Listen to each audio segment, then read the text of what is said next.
ইয়াত কৈছে মোতক প্ৰেমভাৱে মাত্ৰ ভকতি কৰন্ত দিনে ৰাতি মোৰ গুণনাম সুমৰন্ত। যিজন মহন্ত সেইজনে মোক প্ৰেমভাৱে সদায় মোক ভক্তি কৰে আৰু দিন ৰাতি কেৱল মোৰ গুণ নাম গায়। দেহ প্ৰৱৰ্তিবে লাগি যিমান লাগয় তাত পৰে মহাজনে আনন বাঞ্চয়। জীৱন ধাৰণ কৰিবৰ কাৰণে যিখিনি বস্তুৰ প্ৰয়োজন। ৰিক্সাৱালা এটাই 3টা বেগ চাউলৰ ৰিক্সাত ভৰাই লৈ গৈ আছিল। এবেগ চাউল পৰি গ'ল, খলা বোমা গম নাপালেহি, ই আগবাঢ়ি গুচি গ'ল। ওচৰতে গৰু কেইটামান আছিলে, সিহঁতে আহি বস্তাটো কামুৰি কামুৰি ফালি পেলাই চাউল অলপ খাই পেলাই গৰু ওলাই গুচি গ'ল, আঁতৰি গ'ল। ছাগলী কেইটামান আছিল, সিহঁত আহিল, সিহঁতেও অলপ সেইফালে মুখ সোমোৱাই লাহে লাহে খালে, ছাগলীও গ'ল। চৰাই আহিল অলপ, চৰাইবিলাকো লাহে লাহে ফুটিলে, 2-এটা লৈ লৈ চব উৰা মাৰিলে। তাৰপিছত মানুহ এটা আহিল, সি কি কৰিব? লগাকেইটা নিবনে নে কি?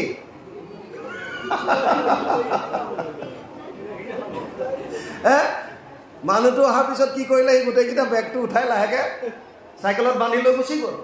আমাৰ মনবিলাক এনেকুৱা, লোহা এটুকুৰাও যদি ঘৰৰ বাহিৰত পৰি থাকে আমি ভাবোঁ বাহিৰত কিয় পৰি আছ, ভিতৰলৈ পৰি থাকে। তাৰমানে গেটৰ ভিতৰ ফালে সোমাই থ'ম, কিয়? তাৰমানে মোক লাগে চব। বুজি পাইছে? আমাৰ এইটো মানসিকতা। এইবিলাক বস্তু চেঞ্জ কৰিব হ'ল, সলনি কৰিব হ'ল। কেনেকৈ কৰিব? যেতিয়া বৈৰাগ্য ভাৱ অলপ হ'লেও আহিব। সেইকাৰণে ইয়াত ৰজা মহাৰাজাৰ কথাবিলাক কৈছে 9ম স্কন্ধত। ভাগৱত শুনিব কেতিয়াবা। ইয়াত পৃথিৱী ধৰণী গীতা কৈছে, ধৰণী গীতাখন কেতিয়াবা পঢ়ি চাব। ডাঙৰ ডাঙৰ ৰজা মহাৰাজা আহিল, পৃথিৱীয়ে কৈছে, বসুমতীয়ে কৈছে যে মোৰ কাৰণে চবেই কাজিয়া কৰিলে, মোক পাবলৈ ইটোৱে সিটোৰ মাজত ঘোৰ কণ্ডল, ভাই ককাইৰ মাজত কণ্ডল, কিন্তু মই তেনেকেই থাকিলোঁ। এইবিলাকৰ এতিয়া নাতি পুতিও নাই, চব শেষ। বুজি পালে? কোনো নাই। সেইকাৰণে ইয়াত কৈছে দেহ প্ৰৱৰ্তিবে লাগি যিমান লাগয় তাতো পৰে মহাজনে আনন বাঞ্চয়। নিজে জাষ্ট শৰীৰটো চলাবৰ কাৰণে যিখিনি প্ৰয়োজন তাতকৈ বেছি কামনা নকৰে। প্ৰাণ ৰাখিবাক মাত্ৰ কৰয় উদ্যোগ তাতো বাজে আন কিছু নবাঞ্চয় ভোগ। প্ৰাণটো ধাৰণ কৰিবৰ কাৰণে যিখিনি প্ৰয়োজন সেইখিনিহে ভোগ কৰে, তাতকৈ বেছি বিষয়ৰ ভোগ তেওঁলোকে কোনোদিন ইচ্ছা নকৰে। মানে ইমান কণ্ট্ৰল, ইমান সংযম।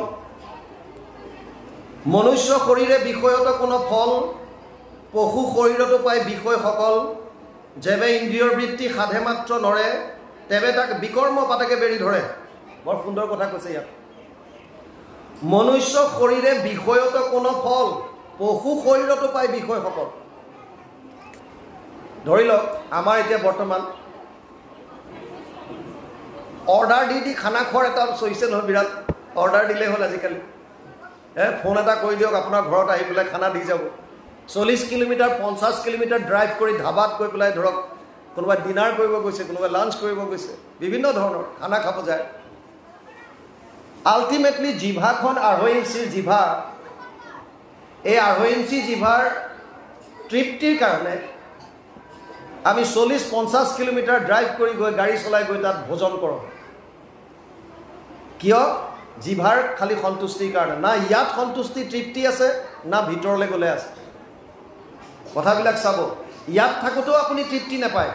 আপুনি যেতিয়া খানা লৈ পেলাই ভোজন লৈ ইয়াত থাকে, জিভাখনে তেতিয়াও তৃপ্তি নাপায়। আৰু যেতিয়া ভিতৰলৈ গুচি যাব তেতিয়াও শেষ। কেৱল জিভাৰ ভিতৰত পাগলি থকা সময়কণ, সেইকণৰ তৃপ্তিৰ কাৰণেই আমি বিভিন্ন ধৰণৰ ভোজন কৰি আহিছোঁ। কোনো সাত্বিক পৌষ্টিকৰ কথা চিন্তা নকৰোঁ। গীতাত কৈছে ভোজন ৰন্ধনৰ 45 মিনিটৰ ভিতৰতে খাব লাগে। ইয়াতয়ামম গতৰসম পুতি পৰ উচিতম চয়ত উচিষ্টমপি চামেধ্যম ভোজনম তামস প্ৰিয়ম। ভোজন ৰন্ধন কৰাৰ 45 মিনিটৰ ভিতৰত তাক খালেহে তাত পৌষ্টিকতাটো পোৱা যায়। আৰু এই সীমাটো অকণমান আগবঢ়াই দিলে মেক্সিমাম 3 ঘণ্টা।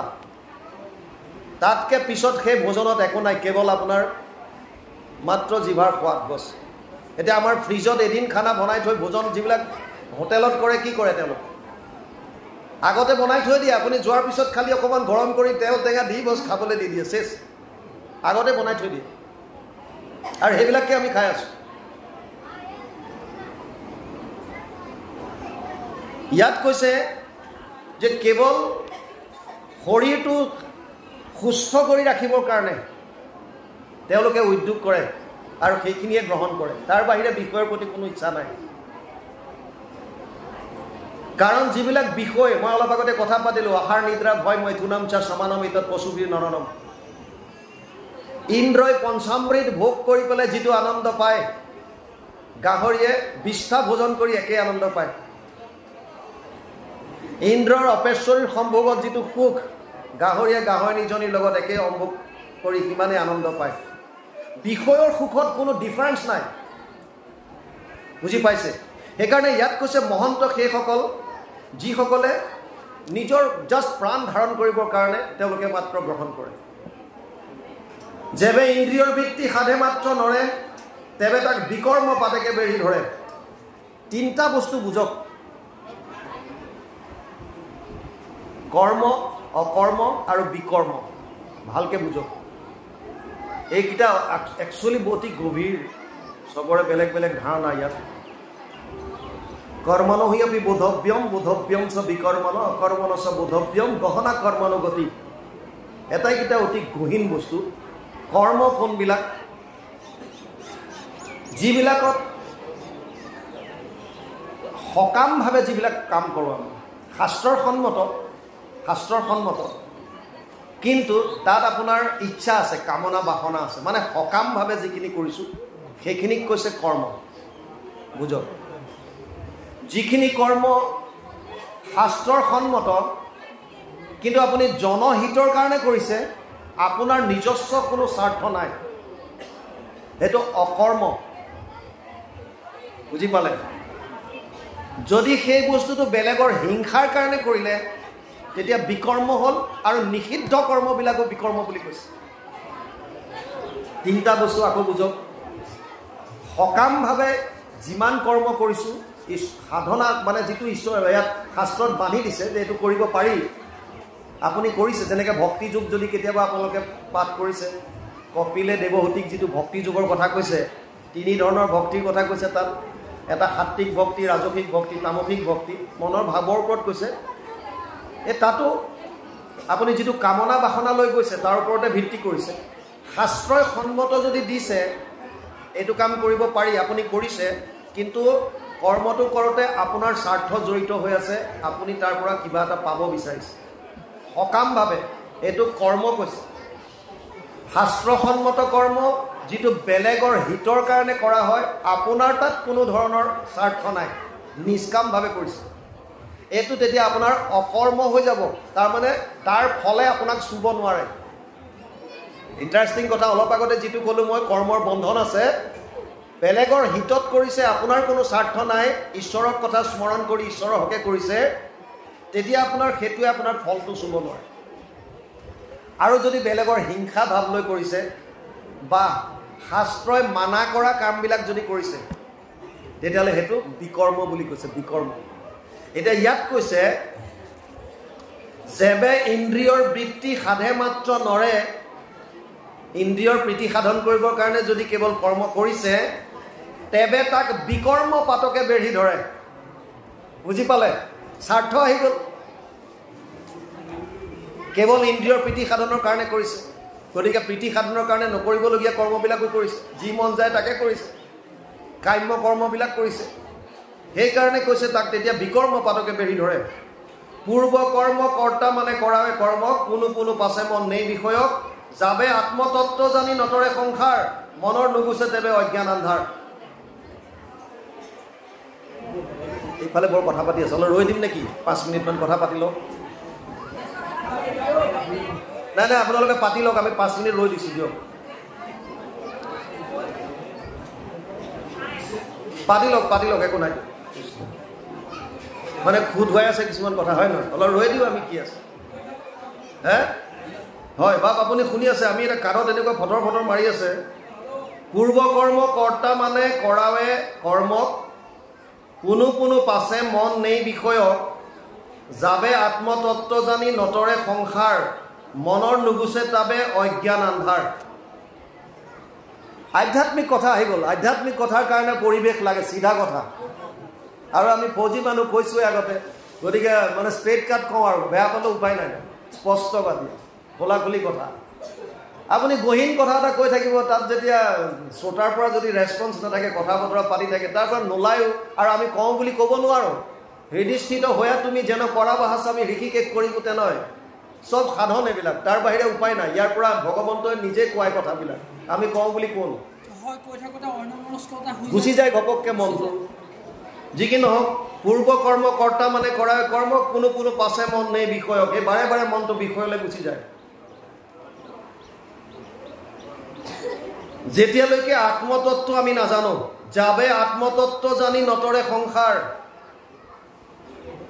মনৰ নুগুছে তাবে অজ্ঞান আন্ধাৰ যেতিয়ালৈকে আত্মতত্ত্ব জীৱই গম নাপাব মানে আপুনি কোন মই কোন মই ক'ৰ পৰা আহিলো এজন মানুহ বিৰাট জোৰত দৌৰি গৈ আছে তাক এটা মানুহে ধৰি ৰখালে ৰ তই ক'লে ইমান জোৰত দৌৰি আহিছ তই আহিছ ক'ৰ পৰা বোলে নাজানো ক'লে যাবি বোলে নাজানো কিয় দৌৰিছ কৈছে নাজানো তোৰ নাম কি বোলে নাজানো একোৱে যদি নাজানো তই দৌৰি আছ কেলে বুজি পাইছে আমাৰো গতি একে ৰাতিপুৱাৰ পৰা ৰাতিলৈকে আমি দৌৰি আছো কিন্তু কিয় দৌৰি আছো কি লাগে ক'ৰ পৰা আহিছিলো ক'লে যাম এই আত্মতত্ত্বখিনি জানিবলৈ কৈছে আগতে মই কোন আচলতে তিনিটা মূল তত্ত্ব এটা হৈছে ভগৱান তত্ত্ব এটা মায়া তত্ত্ব আৰু এটা জীৱ তত্ত্ব মানে ভগৱানৰ তিনিটা শক্তি এটা কৈছে চিত শক্তি বা অন্তৰংগ শক্তি স্বভাৱ শক্তি পৰা শক্তি বিভিন্ন শাস্ত্ৰত বিভিন্ন নাম দিছে যিটো শক্তিৰ দ্বাৰা ভগৱানে কোটি কোটি ব্ৰহ্মাণ্ডৰ সৃজন কৰে আমাৰ সায়েন্সে এতিয়া এটা সূৰ্য দেখা পাইছে এনেকুৱা বোলে কোটি কোটি সূৰ্য আছে যিবিলাক এতিয়াও আমি দেখা পোৱা নাই কোটি কোটি আমাৰ অগোচৰ বিজ্ঞানে ঢুকি নোপোৱা কোটি কোটি ব্ৰহ্মাণ্ড আছে গতিকে আল্টিমেটলি আমি জানিব লাগিব যে আমি কোন ভগৱানৰ চিত শক্তিটো বুজক তেওঁ এই চিত শক্তিৰ দ্বাৰা কোটি কোটি ব্ৰহ্মাণ্ড সৃজন কৰে তেওঁৰ এটা বহিৰংগ শক্তি আছে যিটোক কয় মায়া শক্তি মায়াৰ দুটা ভাগ আছে এটা জীৱ মায়া এটা গুণ মায়া জীৱ মায়া এটা অলপ আগতে আপোনালোকক ক'লো আৱৰণ আৰু এটা হৈছে বিক্ষেপণ মানে ভগৱানৰ দৰ্শন কৰাৰ পৰা আমাক ওপৰত সন্মুখত এখন পৰ্দা দিয়ে আৰু মনটো বিষয়ৰ প্ৰতি লৈ যায় এটা হৈছে গুণ মায়া এই গুণ মায়া তিনিটা গুণ আছে সত্যম ৰজস তম ইতি গুণ প্ৰকৃতি সম্ভৱা নিবধ্নন্তি মহাবাহু দেহে দেহিনাম অব্যয়ম 14 অধ্যায় 5 নম্বৰ শ্লোক গীতা হে অৰ্জুন মোৰ তিনিটা গুণ আছে মায়াৰ কি তিনিটা সত্যগুণ ৰজগুণ আৰু তমগুণ এই তিনিটাই জটকুটৰ ঘাই এই তিনিটাৰ কবলে এই তিনিটা গুণে আমাক কাঠ পুতলাৰ দৰে নচুৱাই আছে যেনেকৈ পুতলা নাচত এজন মানুহ লুকাই থাকে হাতত ৰছীবিলাক লৈ আৰু পুতলাকেইটা মিউজিকৰ ঠালে ঠালে নচুৱাই থাকে ঠিক তেনেকৈ এই তিনিটা গুণে আমাক নচুৱাই আছে পুতলাৰ দৰে কেনেকৈ তিনিটা গুণৰ পৰা আমাৰ মনলৈ তিনি ধৰণৰ ভাৱ আহে যাৰ যেনেকুৱা ভাৱ আমি তেনেকুৱা কাম কৰোঁ বুজি যাব কথাবিলাক যাৰ মনলৈ যেনেকুৱা ভাৱ আহে আমি তেনেকুৱা কৰ্ম কৰোঁ সত্য গুণৰ দ্বাৰা সাত্বিক ভাৱ আহে ৰজু গুণৰ পৰা ৰাজসিক ভাৱ আৰু তমো গুণৰ পৰা তামসিক সত্য গুণটো কেনেকুৱা তত্ৰ নিৰ্মলত্বাদ প্ৰকাশক মনাময়ম সুখ সংগেন বদনাতি জ্ঞান সংগেন চানঘ 14 অধ্যায় 6 নম্বৰ শ্লোক গীতা সত্য গুণটো নিৰ্মল প্ৰকাশময় আপোনাৰ ভিতৰখন পোহৰাই তুলিব ই সুখ আৰু জ্ঞানৰ লগত জীৱক বান্ধন কৰে ৰজগুণ ৰজু ৰাগাত্মকম বৃদ্ধি ৰজু ৰাগাত্মকম বৃদ্ধি তৃষ্ণা সংগ সমুদ্ভৱম তান নিবদ্ধন্তি কৌন্তেয় কৰ্ম সংগেন দেহিনাম 14 অধ্যায় 7 নম্বৰ শ্লোক গীতা ৰজগুণ হৈছে ৰাগাত্মকম আসক্তি বঢ়ায় কাৰ প্ৰতি বিষয়ৰ প্ৰতি ধন টকা পইচা পুত্ৰ পৰিবাৰ এইবিলাকৰ প্ৰতি আসক্তি তৃষ্ণাবিলাক বাঢ়িব তৃষ্ণাৰ প্ৰতি আসক্তি বঢ়াব কৰ্মৰ লগত বান্ধিব ইটো কৰিব সিটো কৰিব সুখ পাবৰ কাৰণে তমগুণ তমস্তু অজ্ঞানজম বৃদ্ধি মোহনম সৰ্বদেহিনাম প্ৰমাদ আলস্য নিদ্ৰাভি তত্তামসম উদাহৃতম 14 অধ্যায় 8 নম্বৰ শ্লোক গীতা এই অৰ্জুন তমগুণ ই অজ্ঞানৰ প্ৰতীক অজ্ঞান তমোগুণে মানুহক প্ৰমাদৰ দৰে কাম কৰায় প্ৰমাদ কৰিবলগীয়া নলগীয়া কথা নাই যি মন যায় তাকে কৰিব আমাৰ ভাষাত কি বুলি কয় প্ৰমাদটো কি বুলি কয় প্ৰমাদ বকিছে এনেকুৱা কয় যে পগলা পগলা প্ৰলাপ বকিছে বুলি কয় প্ৰমাদৰ দৰে মানে পগলাৰ দৰে যি কৰিব লগা নলগা হিচাপ কিতাপ নাই যি মন যায় কৰে হে উন্মত্ত উন্মত্ত প্ৰপাৰ ৱৰ্ড উন্মত্ত তিনিটা কোৱালিটি আছে তমোগুণৰ এটাক কৈছে যে প্ৰমাদ দ্বিতীয়টো কৈছে যে আলস্য ভাৱ এলেহুৱা ভাৱ যেতিয়া আহিব গম পাব যে এইটো কৰিবলগীয়া কৰ্তব্য কাম সন্মুখত কৰি আছে কিন্তু আপুনি ভাবিছে এতিয়া নকৰো পিছত কৰিম গম পাব যে মোৰ তমোগুণে ক্ৰিয়া কৰি আছে আৰু এটা হৈছে নিদ্ৰা শুই থাকিবলৈ মন যায় বেছি যিবিলাকে কেৱল শুই থাকিব বিচাৰে জানিব যে তমোগুণ বাঢ়ি আছে অৰ্জুনক ক্লিয়াৰ কৰি দিছে হে অৰ্জুন যে চৈব সাত্বিকা ভাৱ ৰাজসস্তা মচস্যয়ে মত্তৈবেদি তান বিধি নাচ হম তে সুতে মই সপ্তম অধ্যায় 12 নম্বৰ শ্লোক গীতা হে অৰ্জুন সাত্বিক ভাৱ ৰাজসিক ভাৱ আৰু তামসিক ভাৱ এই তিনিওটা ভাৱ মোৰ পৰা আহে কিন্তু না মই ভাৱত থাকো না ভাৱ মোত থাকে এটা বস্তু বুজি ল যে গোটেই সংসাৰে ভাৱত চলি আছে ত্ৰিভীৰ গুণে মই ভাবেই ৰভি সৰ্বমিদম জগত সপ্তম অধ্যায় 13 নম্বৰ শ্লোক গীতা গোটেই জগত ভাৱৰ ওপৰত চলি আছে গতিকে মায়াই আমাক পুতলাৰ দৰে নচুৱাই আছে আমাক মানে মই কোন তৃতীয়টো শক্তি যিটো আছে জীৱ শক্তি বা আত্মা মানে মই আসলতে শৰীৰটো নহয় মই কোন আত্মা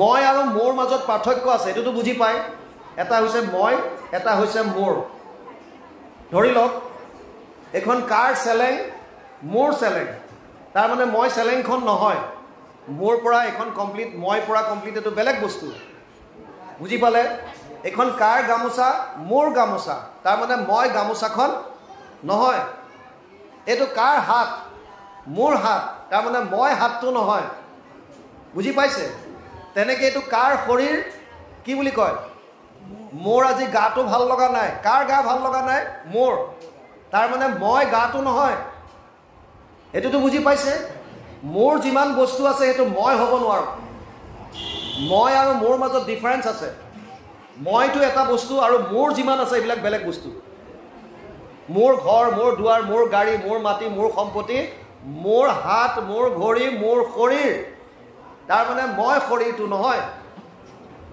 গতিকে মই হলো কোন আত্মা আত্মাৰ মৰণ নাই আত্মা যিমান দিন ভগৱানৰ বয়স হৈছে আত্মাৰ বয়স কিমান দিন বুজি পাইছে কিন্তু ভগৱানে কৈছে পিতা সমস্য জগত মাতা ধাতা পিতামহ বেদ্যম পবিত্ৰ ওমকাৰ ঋক সাম যজুৰে বচ নৱম অধ্যায় 17 নম্বৰ শ্লোক গীতা হে অৰ্জুন মই সকলোৰে পিতা মই মাতা মই পিতামহ মই সবৰে পিতা এনেকুৱা কোন বাপেক পিতেক আছে যাৰ বয়স সমান সংসাৰত আপুনি এনেকুৱা বেলেগটো ৰিস্তা বিচাৰি নাপায় বাপেক আৰু পিতেকৰ সম্বন্ধ বাপেক আৰু পিতেক কিন্তু বয়স দুইটাৰে সমান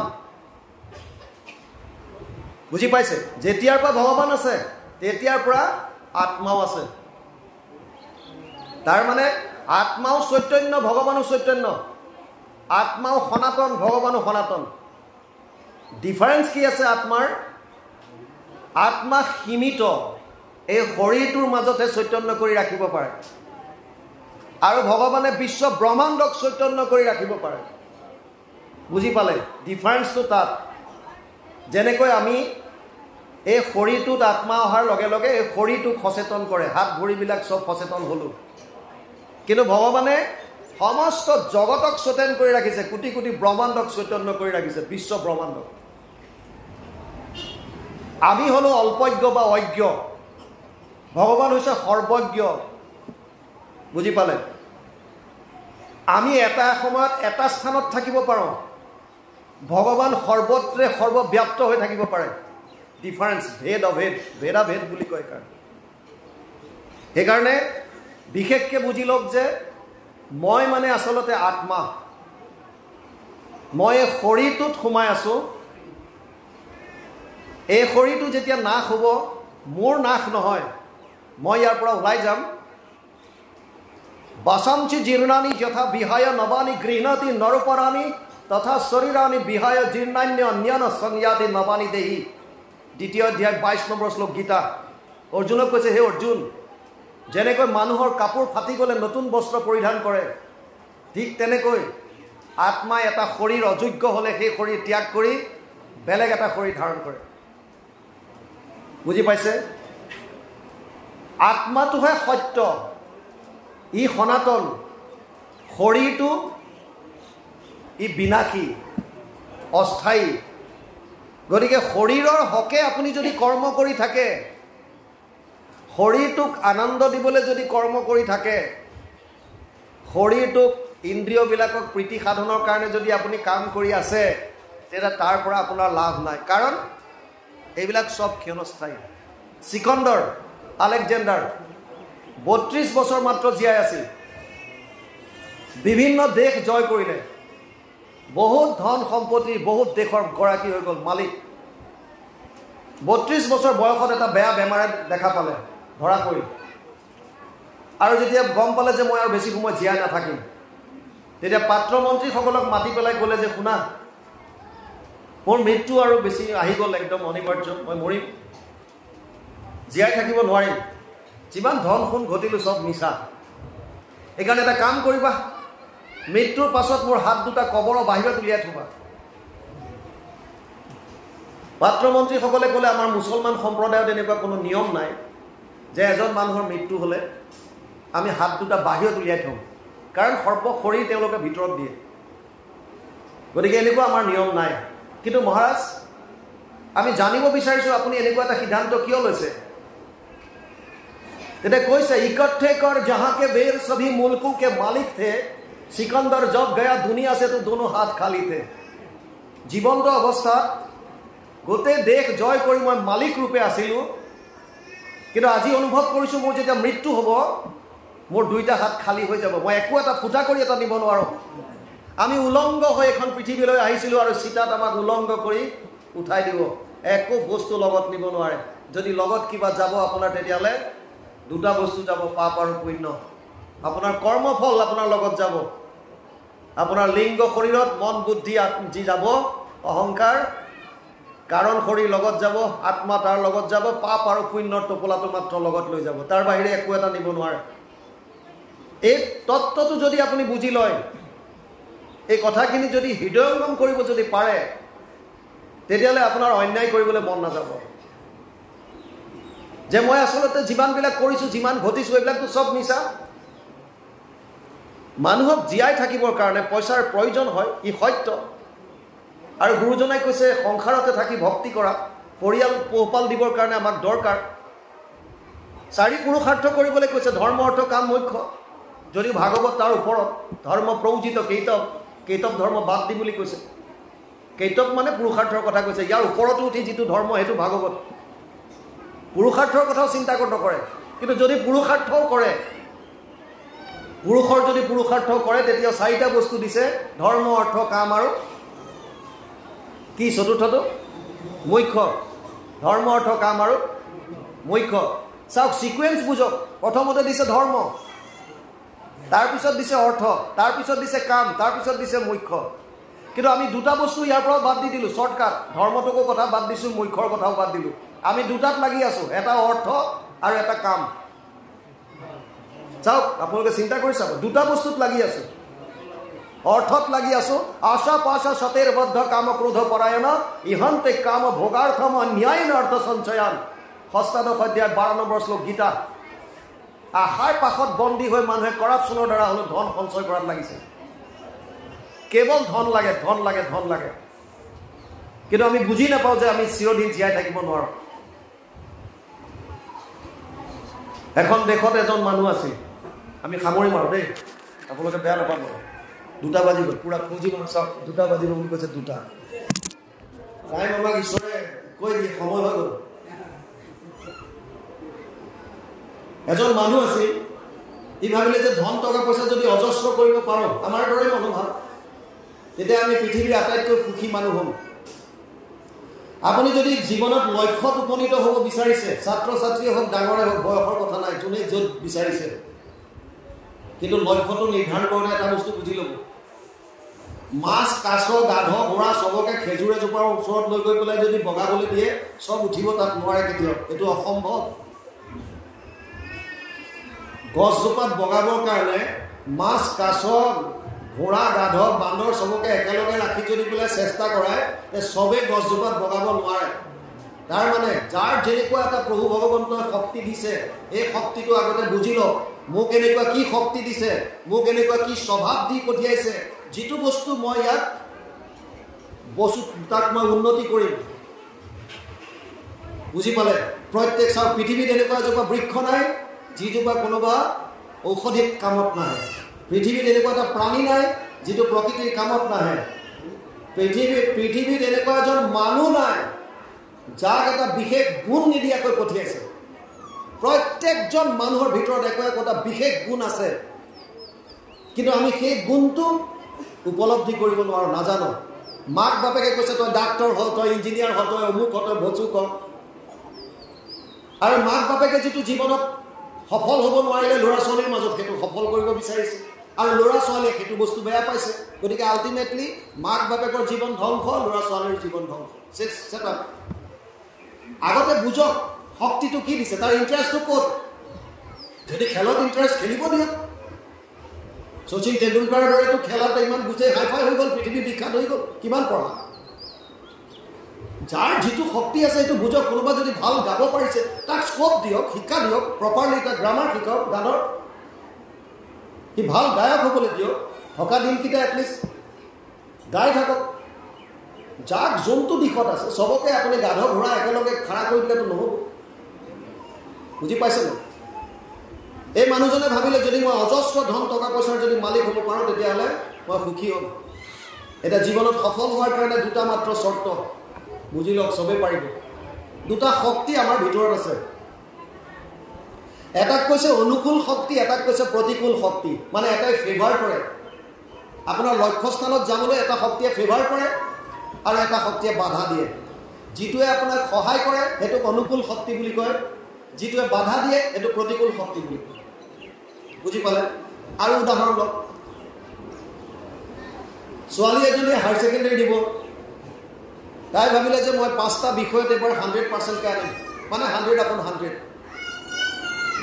আৰু সেইকাৰণে তাইৰ মনলৈ ভাৱটো অহাৰ লগে লগে তাই ভাবিলে যে মইতো অকল ভাবিলে নহ'ব পঢ়িব লাগিব সেইকাৰণে তাই এটা ৰুটিন এখন বনালে যে ৰাতিপুৱা মই 4টা বজাত উঠিম 4টাৰ পৰা 8টালৈকে মই 4 ঘণ্টা পঢ়িম 8টাত গা চা ধুই ব্ৰেকফাষ্ট খাই মই স্কুল যাম স্কুলত ক্লাছ কৰিম তাৰপিছত টিউশ্যন আছে টিউশ্যন কৰিম আহিম মই 4টা 4:30 বজাত আৰু 6টা বজাৰ পৰা আকৌ মই পঢ়িম ঘৰত ৰাতি 10টালৈকে 4 ঘণ্টা সন্ধিয়া পঢ়িম 4 ঘণ্টা ৰাতিপুৱা আৰু ৰুটিন বনালে প্ৰপাৰলি আজি অমুক দিনা এইটো ছাবজেক্ট 1 ঘণ্টা এইটো অমুক এইটো তমুক পুৰা বনাই মেলি ৰেডি কৰিলে কিহে সহায় কৰিছে এইবিলাক অনুকূল শক্তিটো বুজি পাইছে না মাকে সহায় কৰিছে না বাপেকে সহায় কৰিছে না লগৰ লগৰীয়াই কৰিছে এই বস্তুখিনি বনাওঁতে সহায় কৰিছে কোনে ভিতৰত যিটো অনুকূল শক্তি আছে যে তই পাবই লাগিব 100% একদম চিয়ৰ আৰু সেইকাৰণে ছোৱালীজনীয়ে নিজে ৰুটিন বনোৱা আৰম্ভ কৰি দিলে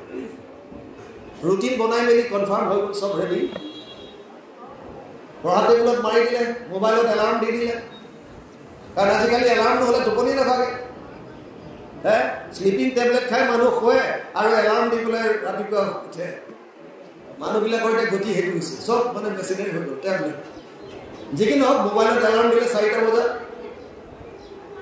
এলাৰ্ম বাজি গ'ল 4টাত বতৰটো আছিল ঠাণ্ডা বৰষুণ মাৰি আছে অলপ অলপ কিনকিনীয়া বৰষুণ বাঢ়ে আৰু মাকে ওপৰত গাত কাপোৰ এখন দি দিছে লাহে ছোৱালীজনীয়ে শুই বিৰাট আৰাম পাইছে এলাৰ্ম বজাৰ লগে লগে মোবাইলটো উঠাই চালে 4টা বাজিল মনতো পৰিছে ৰুটিন চব মাৰি থৈছোঁ পঢ়িব লাগে উঠিব লাগে কিন্তু ভাবিছে আজি থাওক আৰু ইমান আনন্দ পাইছোঁ শুই মনৰ পৰা ভাৱ আহিছে আজিতো বাদ দে কাইলৈৰ পৰা দেখা যাব আল্টিমেটলি যিটোৱে আপোনাক বাধা দিলে সেইটো হৈছে প্ৰতিকূল আপোনাৰ ভিতৰৰ পৰা এটা শক্তিয়ে বাধা দিলে যিটো শক্তিয়ে কালি ৰাতিলৈকে ছোৱালীজনীক কৈ আছিল যে তই 100% আনিব লাগিব এইটো কৰ সেইটো কৰ এইটো কৰ এইটো কৰ সেই একেজনী ছোৱালীক নিজৰ ভিতৰৰ পৰা এটা শক্তিয়ে বাধা দিছে আজিতো বাদ দে কাইলৈৰ পৰা দেখা যাব এইটো প্ৰতিকূল শক্তি অৰ্জুনক কৈছে উধৰে আত্মনাত্মানম না আত্মানম অৱসাদয়েত আত্মৈ বহি আত্মনো বন্ধু আত্মৈব ৰিপুৰ আত্মন 6th অধ্যায় 5 নম্বৰ শ্লোক গীতা অনুবাদ কৰিছে মহাপুৰুষ মাধৱদেৱে ঘোষাত, আপুনি আপোনাৰ বন্ধু, আপুনি আপোনাৰ শত্ৰু, আপুনি আপোনাৰ ৰাখে মাৰে, চব নিজৰ, খেল নিজৰ। এই মানুহজনে অজস্ৰ ধন টকা পইচা চব কৰিলে। যেতিয়া বহুত সম্পত্তি আহি গ'ল, এতিয়া ভাবিছে যে ডাঙৰ ঘটনা হ'ল, ধন টকা পইচাটো অজস্ৰ হ'ল, কিন্তু জীয়াই থাকিম কেইদিন? যদি মই মৰি থাকোঁ তেতিয়া এইবিলাক কি হ'ব? আকৌ চিন্তা আহি গ'ল, যদি মোৰ মৃত্যু হৈ যায় কি কৰিম এতিয়া? এতিয়া তেওঁ এটা চিন্তা কৰিলে যে মই মৃত্যুৰ পৰা হাত সাৰিব পৰা কিবা উপায় আছে নেকি? যদি এবাৰ কিবা মই এইটো ফৰ্মুলা পাই যাওঁ চিৰঞ্জীৱীৰ, তেতিয়া বাচি গ'লোঁ বছ। লগে লগে যাকে তাকে উপায় সুধিবলৈ যোৱাই হ'ল নহয়। আমাৰ যেতিয়া বিপদ আহে, কিবা বস্তু লগা হয়, যাকে তাকে গৈ আমি সোধোঁ। এজন তান্ত্ৰিকৰ ওচৰত গৈ সুধিলে যে কিবা এটা উপায় এটা দিয়া। ই ক'লে উপায় এটা আছে। বোলে কি? এইটো ডিপাৰ্টমেণ্টৰ মিনিষ্টাৰক ধৰা নাই। কোনটো ডিপাৰ্টমেণ্টৰ? জন্ম মৃত্যুৰ ডিপাৰ্টমেণ্ট, মানে যমৰাজ। যমক পূজা কৰা, আৰু সি যমৰ মূৰ্তি এটা বনাই পূজা কৰাত লাগি গ'ল। যমে ভাবিছে মোৰ নাম শুনিলে মানুহ পলাই, বেটা ই কোন আহিছে আকৌ মোক মাতিছে। লগে লগে আহি গ'ল যমৰাজ। ভাবিলে কাষ্টমাৰ নেপাওঁ, ইয়াক পাইছোঁ, গতিকে যোৱাই ভাল সোনকালে, নহ'লে ই হেৰা পাব। যমে দেৰি নকৰিলে, লগে লগে আহিল। আহি সুধিলে যে কি হ'ল, কিয় মাতিছিলে? ই ভাবিছে মই মাতিছিলোঁহে, বেটা আহিলে, এইটো অৰিজিনেল পিচটো হয়নে নহয়? নে এই কিবা পোচাক চোচাক পিন্ধি আহিছে নেকি? তাক সুধিছে তুমি কোন, অৰিজিন হয়নে নহয়? বোলে হয়, যমলোকৰ পৰা আহিছোঁ। যদি অৰিজিন হয় তেতিয়াহ'লে অকণমান অতিথি আপ্যায়ন হৈ লওক। সেইবুলি ফ্ৰিজ খুলিলে, ঠাণ্ডা বটল কিবা আছিলে আনিলে, অলপ স্নেক্সৰ লগত খুৱাই দিলে। এইবিলাক খাই লৈ যমৰ অকণমান কিবা টোপনি টোপনি ভাৱ আহিছে, নিচা নিচা লাগিছে। এতিয়া কৈছে চিন্তা অকণমান শুব বিচাৰিছোঁ। বোলে একো নাই, বিচনা ৰেডি আছে, অলপ জিৰাই লওক। আধা ঘণ্টা জিৰাই ল'লে, উঠিল। উঠাৰ পিছত কৈছে কওক এতিয়া কি লাগে? সি ক'লে যে লগা মেলা পিছত ক'ম, আগতে মই তোমাৰ লগত এটা সম্বন্ধ গঢ়ি ল'ব বিচাৰিছোঁ। আপুনি যিজন ভগৱানক মানে, যিজনৰ উপাসনা কৰে, তেওঁৰ লগত আপোনাৰ সম্বন্ধ কি, এই কথাটো আগতে বুজি লওক। আপুনি ভগৱানৰ লগত কথা যেতিয়া পাতে, আপুনি কি কয়? তই বুলি সম্বোধন কৰে, আপুনি বুলি কয়নে, তুমি বুলি কয়নে, সখা বুলি মানেনে, পুত্ৰ বুলি মানেনে, কি বুলি মানে? আপোনাৰ লগত ভগৱানৰ সম্বন্ধ কি? কেতিয়াবা ভাবি চাইছে নাই? বৰ ইণ্টাৰেষ্টিং কথা। আগতে আপুনি ভগৱানক যদি প্ৰাণ খুলি কথা পাতিব বিচাৰিছে, ভগৱানৰ লগত সম্বন্ধ এটাটো স্থাপন কৰক। কি বুলি মাতিব? গুৰুজনে আমাক কৈছে যে দাস্য ভাৱ লোৱা, তুমি দাস, তেওঁ স্বামী, ইয়াতকৈ আৰু সুন্দৰ সম্বন্ধ নাই। তুমি মোৰ স্বামী, মই তোমাৰ দাস, বৰ চিধা কথা। এইটো আটাইতকৈ সুন্দৰ। কিন্তু সি ক'লে যে মই তোমাৰ সখী হ'ব বিচাৰিছোঁ। যমে ক'লে ঠিক আছে, মৃত্যুৰ লগত মোৰ কোনো নাই, হৈ যাব দিয়া, সখী হ'লো দুইটা। সখা হ'ল। এতিয়া সি কৈছে আৰু সখা, তুমি যেতিয়া সখী হ'লাই আৰু, গতিকে মোক এটা অকণমান সহায় কৰা। বোলে কি? মোৰ যাতে মৃত্যু নহয়, মই মৰিব বিচৰা নাই। দিনতো নহওক, ৰাতিও নহওক, অস্ত্ৰৰে নহওক, শস্ত্ৰৰে নহওক, ভিতৰত নহওক, বাহিৰত নহওক। হিৰণ্যকশিপুৱে যেনেকৈ বিচাৰিছে, সিও বিচাৰিছে। যমে ক'লে এইটো অসম্ভৱ। জাতস্য হি ধ্ৰুৱ মৃত্যু, ধ্ৰুৱ জন্ম মৃতস্য চ তস্মাৎ পৰিহাৰাৰ্থে নাত্বম সূচিত মাৰ্গসি। দ্বিতীয় অধ্যায় 27 নম্বৰ শ্লোক গীতা। জন্মিলে মৃত্যু আছে, তই একো বাচিব নোৱাৰ। বোলে উপায় এটা আছে। কি? ভগৱানে অৰ্জুনক কৈছে যে অন্তকালেচ মামেবম স্মৰণ মুক্ত কলেবৰম ইয় প্ৰয়াতিশ মদভাৱম ইয়াতি নাস্তেত্ৰ সংশয়। অষ্টম অধ্যায় 5 নম্বৰ শ্লোক গীতা। হে অৰ্জুন, শেষ মুহূৰ্তটো যদি কোনোবাই মোৰ নাম লয়, তেতিয়াহ'লে সি মৃত্যু সংসাৰৰ পৰা পাৰ হৈ আহিব পাৰিব, আৰু আহিব নালাগে, মোক পাব। তাই ক'লে তই এইটোৰ পৰাটো যাবি, কিন্তু আৰু আহিব নালাগে, তোৰ লাভ আছে, তই শেষ মুহূৰ্তত কৃষ্ণৰ নাম ল'বি। এতিয়া সি ক'লে যে মই কেনেকৈ গম পাম কেতিয়া মৃত্যু হয়? যমে ক'লে সখী, মই তোৰ যেতিয়া মইতো আনিম, নিবলৈ আহিম, বা মই মোৰ দূত পঠিয়াম। মই যেতিয়া আহিম বা দূতক পঠিয়াম, তাৰ আগে আগে তোলৈ খবৰ এটা দি দিম, তই নিশ্চিন্ত হৈ থাক। আৰু সি নিশ্চিন্ত হৈ গ'ল। ই আৰু ধন টকা পইচা গোটোৱাত লাগিল, যে সখাই খবৰ দিবই মোক নিবলৈ অহাৰ আগে আগে, আৰু টকা ঘটো। ঈশ্বৰৰ নাম লোৱা বাদ দিলে। এবছৰ, 2 বছৰ, 5 বছৰ, 10 বছৰ, এদিন যম আহি গ'ল হঠাৎ। আহি পেলাই সখা ব'লা, তোমাৰ সময় হৈ গ'ল। ই কৈছে এইটো কি কথা? তুমি কৈছিলা যে আগতে খবৰ দিম, মই ঈশ্বৰৰ নামেই লোৱা নাই তেনেকৈ।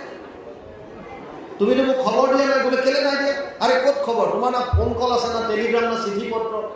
এই বোলে এইবিলাক পোষ্টেল ডিপাৰ্টমেণ্ট আৰু BSNL তেনেকুৱা এইবিলাক তাত নাই, মোবাইলৰ টাৱাৰ আমাৰ জংলোকত নাই পোৱা। খবৰ কেতিয়া দিলা? বোলে খবৰ মই তোমাক এবাৰ দুবাৰ নহয় 4বাৰকৈ খবৰ দিছোঁ প্ৰকৃতিৰ নিয়ম অনুসৰি। 4বাৰ আমাৰ মানুহক 4বাৰকৈ খবৰ দিয়ে ঈশ্বৰৰ নাম ল'বলৈ। বোলে কেনেকৈ দিলা? বোলে প্ৰথমতে তোমাৰ চুলি, এই কাণৰ চুলি এইকেইডাল পকাই দিলোঁ, বগা কৰি দিলোঁ, যে ভাই বয়স হৈ গ'ল, ঈশ্বৰৰ নাম লোৱা। তুমি ঈশ্বৰৰ নাম তেতিয়াও লোৱা নাই, গডৰেজ হেয়াৰ ডাই মাৰি দিলা, কোলা কৰি ফিটিং হৈ বহি আছা যুৱক হৈ। তাৰপাছত চকুৰ পাৱাৰ কমাই দিলোঁ, দূৰত কম দেখা, ওচৰত কম দেখা। তুমি গৈ পেলাই চকুৰ ডাক্তৰৰ তাত গৈ পেলাই লেন্স লগাই ল'লা, বিলকুল ফিটিং। তাৰপিছত তোমাৰ 2 এটা দাঁত সৰাই দিলোঁ, যে ভাই সময় হৈ আহিছে, ঈশ্বৰৰ নাম লোৱা। তুমি ডেণ্টিষ্টৰ তাত গৈ পেলাই আকৌ দাঁত ইমপ্লাণ্ট কৰালা, লগাই ল'লা। তাৰপিছত কি আৰু তোমাক একদম সম্পূৰ্ণৰূপে খবৰ দিছোঁ। বোলে কেনেকৈ? অংগম গলিতম পলিতম মুণ্ডম দশন বিহীনম জাতম তুন্দম বৃদ্ধ ইয়াতি গৃহীত দণ্ডম তথাপিনা মুঞ্চতি আশা পিণ্ডম। অংগম গলিতম, ছালবিলাক খটৰা কৰি দিলোঁ। মিছ ৱৰ্ল্ডে হওক, মিষ্টাৰ ৱৰ্ল্ডে হওক, বয়স হৈ আহিলে ছাল খটৰা হ'বই। যিমানেই বিউটি পাৰ্লাৰ যাওক লাভ নহ'ব। অংগম গলিতম পলিতম মুণ্ডম, চুলি সৰাই দিলোঁ। দশন বিহীনম, দাঁত এটাও নাইকিয়া কৰি দিলোঁ। গৃহীত দণ্ডম, লাখুটি ধৰাই দিলোঁ। তথাপিও তই ঈশ্বৰৰ নাম লোৱা নাই বোলে, খালি টকাকৈ মৰি আছোঁ, ব'ল। সি কৈছে অকণমান কিবা এটা কৰা সখী, এখন উইল বনাবলৈকে সময় অকণমান দিয়া। ইমান সম্পত্তি আছে, এমাহমান লাগিব উইল বনাব। যি লাগে টকা পইচা তাকে দিওঁ, 10-20 হাজাৰ লৈ যোৱা, এমাহমান সময় দিয়া। বোলে এইবিলাক পইচা পাতি কাম নাই, তোমাৰ এইবিলাক কাৰেঞ্চি আমাৰ তাত নচলে। যেনেকৈ ভাৰতৰ টকাটো আপুনি আমেৰিকাত গ'লে নচলিব, তাত ডলাৰ দিব লাগিব, বুজি পালে? আমাৰ ভাৰতৰ পইচাটো নেপালত গ'লে নচলে, তাত আকৌ চেঞ্জ কৰি ল'ব লাগিব সিহঁতৰ। আল্টিমেটলি বোলে এইবিলাক কাৰেঞ্চি তাত কাম নাই, বেলেগ তোৰ পৰা ঘোষ লৈ লাভ নাই। এইখন লিষ্ট দেখিছোনে নাই? লিষ্ট এখন দেখুৱাইছে, ডাঙৰ দীঘল। এইখনত কি আছে? কৈছে এইবাৰ যিমান মই মৃত্যু লোকৰ পৰা নিম চবৰে নাম আছে। মোৰ নামটো ক'ত? কৈছে তোৰ একেবাৰে ওপৰত, সেইকাৰণে তোৰ চলাই আছে। এইটোতো ডাঙৰ কথা হ'ল তেতিয়াহ'লে। এতিয়া উপায় নাই, বোলে উপায় নাই, যাবই লাগিব বোলে ফাইনেল। তেতিয়াহ'লে অকণমান অতিথি আপ্যায়ন কৰ বুলি আকৌ ফ্ৰিজ খুলি বটলটো লৈ আহি ঠাণ্ডা কি মিলাইছে সি জানে আৰু। তাৰপিছত অলপমান ভুজিয়া স্নেক্সৰ লগত দিলে খুৱাই জমে। এইবিলাক খাই লোৱাৰ পিছত কৈছে সখা অকণমান কিবা টোপনি ভাৱ আহিছে, বোলে বিচনা ৰেডি আছে, শুই লোৱা। আধা ঘণ্টা খুৱাই দিলে। এই সময়ত ই ভাবিছে বেটা তই কিমান চালি, কলিযুগৰ মানুহ ময়ো। ই তাৰ নামটো ওপৰত বগা ৰং দি মোহাৰি দিলে, হোৱাইটনাৰ মাৰি দিলে, নামটোৱে মোহাৰি থৈ দিলে থাক। আৰু একেবাৰে তলত লিখি থৈছে বেটা তই এইখিনি মানুহ আনোতে যিমান সময় লাগিব তেতিয়ালৈকে মই উইলো বনাম, যা তই যি কৰিবি। এই ওপৰৰ পৰা নামটো কাটি থৈ তলত লিখি থৈ দিলে।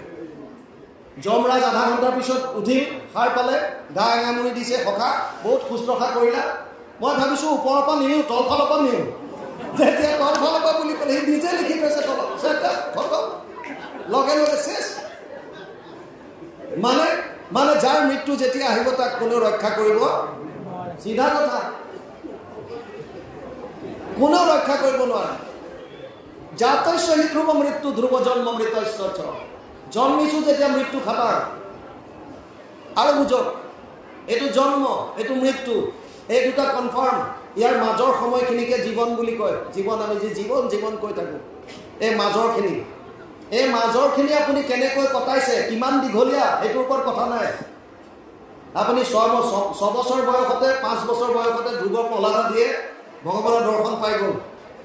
এইটো কিমান দীঘলীয়া হৈ আছে সেইটোলৈ কথা নাই। কিন্তু কুমাৰ কালৰ পৰা যদি ঈশ্বৰত যদি আপোনালোকে মতি দিয়ে, ঈশ্বৰৰ কথা যদি চিন্তন কৰে, তেতিয়াহ'লে পৰম আনন্দ হৃদয় লাভ কৰিব পাৰিব। মানদণ্ড সমস্ত যথেষ্ট হ'ল। মই পাহৰি গ'লোঁ কথা কৈ আপোনালোকৰ এইটো কি প্ৰাথমিক নে গাঁও, এইখন ঘাঁহিগাঁও, দ্বিতীয় ঘাঁহিগাঁও, 2 নম্বৰ ঘাঁহিগাঁও, জনাৰ্দন প্ৰাথমিক 2 নম্বৰ ঘাঁহিগাঁও। ঠিক আছে। গুৰুজনাই ভাগৱতৰ 12টা স্কন্ধ নিজে অনুবাদ কৰা নাছিলে। তেওঁ কৰিছে 1ম স্কন্ধ, 2য় স্কন্ধ, 3য়ৰ অনাদি পাতন, 6ষ্ঠৰ অজামিল উপাখ্যান, 8মৰ বলিচলন আৰু সাগৰ মন্থন, 10মৰ আদিভাগ আৰু শেষৰ কুৰুক্ষেত্ৰ যাত্ৰা, 11ম স্কন্ধ আৰু 12ম স্কন্ধ। এইকেইটা গুৰুজনে নিজে কৰিছে। বাকীখিনি তেওঁ অনুগামী শিষ্যসকলে। অনুবাদ কৰোঁতে তেওঁ 2-3টা অধ্যায়ৰ পাছত একোটাকৈ উপদেশ দি গৈছিল। এই উপদেশসমূহৰ ভাগৱতত গুৰুজনাই দিয়া উপদেশৰ সংখ্যা হৈছে 173টা। এই 173টা উপদেশ আমি এখন গ্ৰন্থত সংকলন কৰিছিলোঁ আৰু তাৰ সৰলীকৰণ মানে বুজিব পৰাকৈ পদ্যত ভাঙনি কৰি দিছিলোঁ। নাম ৰাখিছিলোঁ কহে গুৰু শংকৰ। তাৰ এটা কপি আপোনালোকৰ জনাৰ্দন প্ৰাথমিক 2 নং ঘাঁহিগাঁৱৰ কাৰণে আমি লৈ আহিছোঁ। আমি গ্ৰন্থভাগ আপোনালোকৰ প্ৰাথমিকলৈ দিব বিচাৰিছোঁ। আমি অনুৰোধ কৰিম প্ৰাথমিকৰ পৰা কোনোবা এগৰাকী আহি আমাৰ পৰা গ্ৰন্থভাগ লৈ আমাক কৃতাৰ্থ যেন কৰে আৰু আমি তাৰ পাছতে অকণমান উপদেশ আছে, উপদেশখন মাতি আমি আজি সামৰণি কৰিলোঁ। কৃষ্ণ কৃষ্ণ কৃষ্ণ কৃষ্ণ কৃষ্ণ হৰি অৰা কৃষ্ণ। তেতিয়াহ'লে কৃষ্ণ হৈছে কৃষ্ণ কৃষ্ণ কৃষ্ণ। তেতিয়াহ'লে আমি আপোনালোকৰ আজ্ঞা যদি হয় তেতিয়াহ'লে ইয়াতে সামৰি দিম আৰু কৃষ্ণ। আমি অকণমান উপদেশ আছে পাঠ কৰি পেলাই সামৰি দিওঁ, তাৰপিছত কথা পাতিম। কৃষ্ণ। শুনা সভাসদ মহা ভাগৱত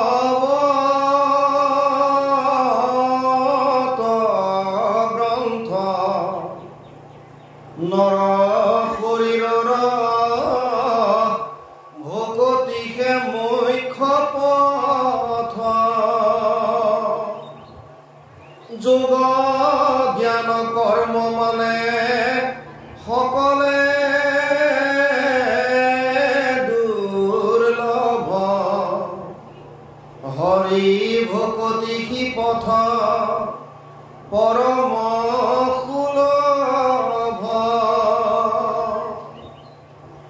মুখে বুলি বাক লাগে ৰাম কৃষ্ণ মাত্ৰ এতেকে হয়নৰে বৈকুণ্ঠৰ পাত্ৰ হেন জানি যোগ জ্ঞান কৰ্মে নিদিচিত কৃষ্ণৰ কীৰ্তনে হৰে সকলে দুৰিত এয়াত পৰে নৰৰ উত্তম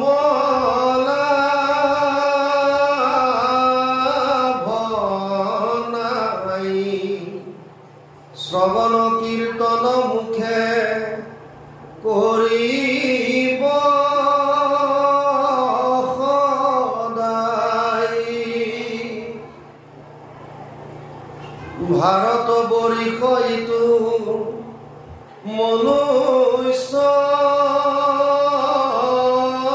শৰীৰ পৰম দুৰ্লভ আক জানা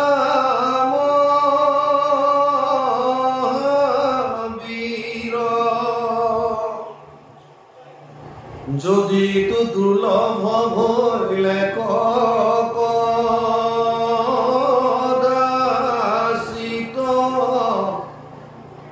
আতু কৰি দুৰ্লভ আশ্ৰয় বিপৰীত গুণ দ্বাৰে মহন্ত সবক দৰিখন তেবেকে হুই বেক পুৰুষৰ শুদ্ধ মন এয়া নমতে কদাচিত ততন জানয় মহন্ত খবৰ জানা এহিকে নিৰ্ণয় কহে অনিৰুদ্ধে আন নাহিকে উপায় বোলা ৰাম ৰাম আবে ব্যৰ্থে আহি যায় বোলা ৰাম ৰাম আবে ব্যৰ্থে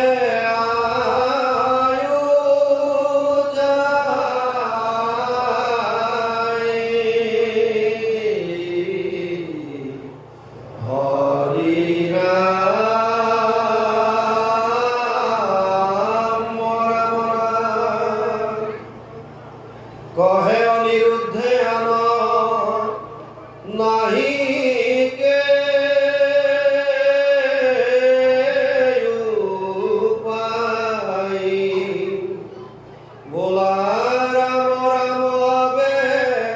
ব্যৰ্থে আয়ো যায়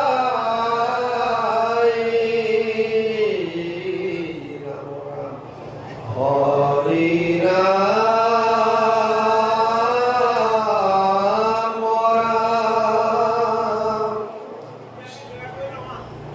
জয়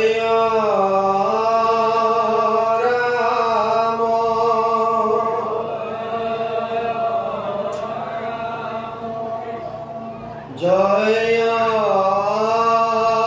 নারায়ণ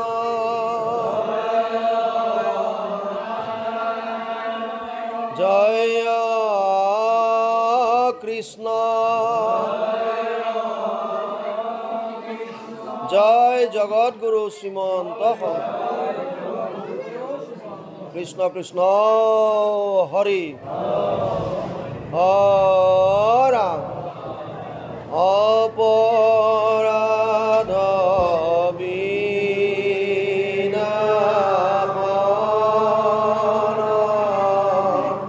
তজু নাম নারায়ণ জানি নামে পকিলো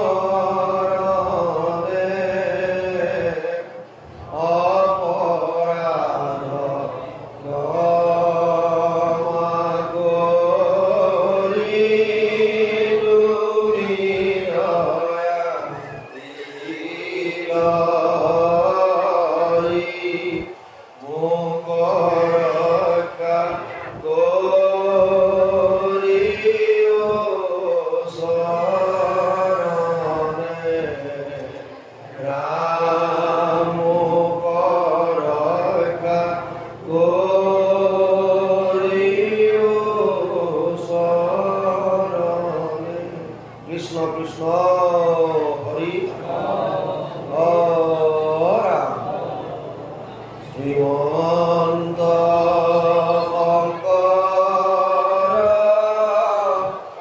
হরি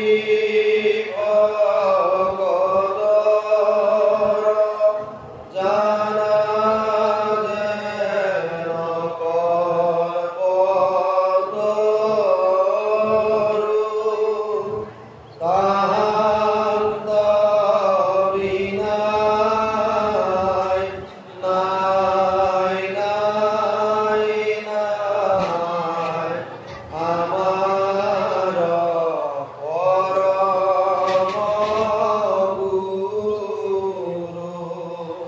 Bye.